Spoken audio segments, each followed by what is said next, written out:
നമസ്കാരം. കഴിഞ്ഞ ദിവസങ്ങളിലൊക്കെ തന്നെ സമൂഹ മാധ്യമങ്ങളിലെ ഇടതുപക്ഷ ഹാൻഡിലുകളൊക്കെ തന്നെ ഒരു ചിത്രം പ്രത്യക്ഷപ്പെട്ടിരുന്നു. സ്റ്റേജിൽ ഒരു ഗാനമേള നടക്കുന്നതും അത് ഒരു കൂട്ടം ചെറുപ്പക്കാർ ചേർന്ന് തടസ്സപ്പെടുത്താൻ ശ്രമിക്കുന്നതുമാണ് ചിത്രം. അതിൻ്റെ അടിക്കുറിപ്പ് പലതിലും ഉണ്ടായിരുന്നത് അമ്പലത്തിൽ ഗണഗീതം പാടാനെത്തിയ ആളിനെ പാർട്ടിയുടെ ചുണക്കുട്ടികളായ സഖാക്കൾ തടഞ്ഞു എന്ന രീതിയിലായിരുന്നു. പക്ഷേ പിന്നീട് ഇതിൻ്റെ കൂടുതൽ ചിത്രങ്ങൾ പുറത്തു വന്നപ്പോഴാണ് ഒരു കാര്യം മനസ്സിലാക്കുന്നത്.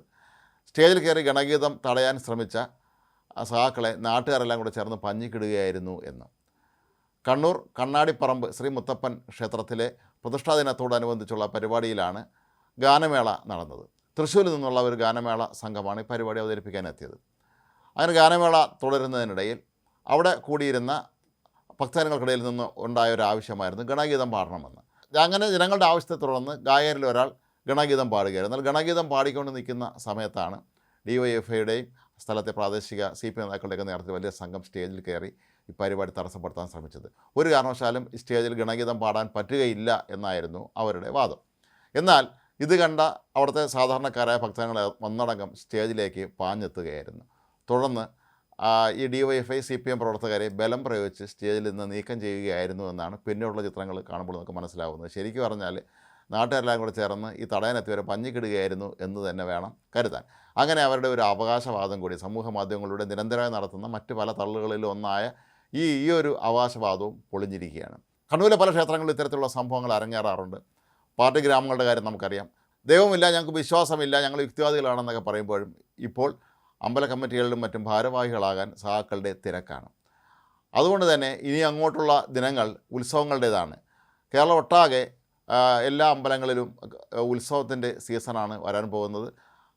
മകരം, കുംഭം, മീനം മാസങ്ങളിലൊക്കെ തന്നെ പല ക്ഷേത്രങ്ങളിലും വലിയ തോതിലുള്ള ഉത്സവ ചടങ്ങുകൾ നടക്കാൻ സാധ്യതയുണ്ട്. കണ്ണൂർ പോലെയുള്ള പാർട്ടി ഗ്രാമങ്ങളുള്ള അവിടെ ഇത്തരത്തിലുള്ള പ്രകോപനപരമായ അന്തരീക്ഷങ്ങൾ സൃഷ്ടിക്കാൻ സാധ്യതയുള്ള പാർട്ടി നേതാക്കൾ എല്ലാം ഉള്ള ഒരു അവസ്ഥയിൽ പോലീസിന് കൂടുതൽ പണി ഇക്കാര്യത്തിൽ വേണ്ടി വന്നേക്കും എന്നാണ് ഇപ്പോൾ പൊതുവെ കരുതപ്പെടുന്നത്. കാരണം വലിയ തോതിലുള്ള സംഘർഷങ്ങൾ ഇത്തരത്തിലുള്ള പാട്ടുപാടുന്നതുമായി ബന്ധപ്പെട്ടും മറ്റുമൊക്കെ തന്നെ ഉണ്ടാകാനുള്ള സാധ്യതയുണ്ട്. അതുപോലെ പാർട്ടി ഗ്രാമങ്ങളിൽ അവർ നിശ്ചയിക്കുന്ന ആളുകൾ മാത്രമേ പരിപാടി അവതരിപ്പിക്കാൻ പാടുള്ളൂ. തങ്ങൾക്ക് ഇഷ്ടമല്ലാത്ത രാഷ്ട്രീയ വിശ്വാസമോ മറ്റോ ഉള്ള ആളുകൾ അവതരിപ്പിക്കുന്ന ഒരു പരിപാടി നടത്താൻ ഇവർ സമ്മതിക്കാത്ത അവസ്ഥ ഇവിടെ ഉണ്ടാകും. നമ്മുടെ നാട്ടിലും പണ്ടൊരു കാലത്ത് ഇത്തരത്തിലുള്ള നിരവധി സംഭവങ്ങൾ നടന്നിട്ടുണ്ടെങ്കിൽ പോലും കണ്ണൂർ പോലെ വളരെ തീവ്രമായ രാഷ്ട്രീയ പ്രതിസന്ധിയുള്ള അല്ലെങ്കിൽ രാഷ്ട്രീയ കലാപങ്ങൾ എപ്പോഴും ഉണ്ടാകാൻ സാധ്യതയുള്ള ഒരു ജില്ലയിൽ പോലീസിന് ഇത് കൂടുതൽ പണി വരുത്തും എന്ന് തന്നെയാണ് പൊതുവെ കരുതപ്പെടുന്നത്. ഏതായാലും ഇതുമായി ബന്ധപ്പെട്ട് രസകരമായ ഒരുപാട് ട്രോളുകളാണ് ഇപ്പോൾ സമൂഹ മാധ്യമങ്ങളിലൊക്കെ തന്നെ പ്രചരിക്കുന്നത്. കാരണം ആദ്യഘട്ടങ്ങളിലൊക്കെ തന്നെ തങ്ങൾ ഗണഗീതം പാടുന്നത് അവസാനിപ്പിച്ചുവെന്നും ഇത്തരത്തിലുള്ള ഗണഗീതമൊന്നും പാടാൻ ഞങ്ങൾ ഒരിക്കലും അനുവദിക്കുകയില്ല എന്നും അവകാശവാദം ഉന്നയിച്ചിരുന്നവർ പിന്നീട് പൊളിഞ്ഞെടുക്കുന്ന കാഴ്ചയാണ് കണ്ടത്. ഇതുമായി ബന്ധപ്പെട്ടാണ് സമൂഹ മാധ്യമങ്ങളിൽ ഇപ്പോൾ നിരവധി ട്രോളുകൾ പ്രത്യക്ഷപ്പെട്ടിരിക്കുന്നത്. കണ്ണൂരിലെ പല ക്ഷേത്രങ്ങളും ഇപ്പോഴും ഭരിക്കുന്നത് ഈ CPMൻ്റെ അതല്ലെങ്കിൽ BJPയുടെ തന്നെ പ്രാദേശിക നേതാക്കളാണ്. ആ പ്രാദേശിക തലങ്ങളിൽ ഉണ്ടാകാറുള്ള മറ്റ് പല രാഷ്ട്രീയ പ്രശ്നങ്ങളുമൊക്കെ തന്നെ അന്തിമമായി അത് ഈ ക്ഷേത്രത്തിലെ ഉത്സവവുമായി ബന്ധപ്പെട്ടും അല്ലെങ്കിൽ അതിൻ്റെ നടത്തിപ്പുമായി ബന്ധപ്പെട്ടുമൊക്കെ തന്നെ ഉണ്ടാകാറുള്ളതുമാണ്. അപ്പോൾ ഏതായാലും ഇതൊരു CPMനെ സംബന്ധിച്ചിടത്തോളം വലിയൊരു തിരിച്ചടിയായി മാറുകയാണ്. കാരണം കണ്ണൂർ ജില്ലയിൽ ഞങ്ങൾ അതിശക്തരാണ് എന്നും അവിടെ എല്ലാവരെയും ഞങ്ങൾ അടിച്ച് നിരപ്പാക്കി ഞങ്ങളുടെ പാർട്ടി മുന്നോട്ട് പോവുകയാണ് എന്നുമുള്ള അവരുടെ അവകാശവാദത്തെ പൊളിച്ചെടുക്കുന്നത് തന്നെയാണ് സഖാക്കളെ നാട്ടുകാർ പഞ്ഞിക്കിട്ടതിൻ്റെ ഈ ഒരു കഥ ഇപ്പോൾ കൂടുതലായി പുറത്തു വരുമ്പോൾ സംഭവിക്കുന്നത്.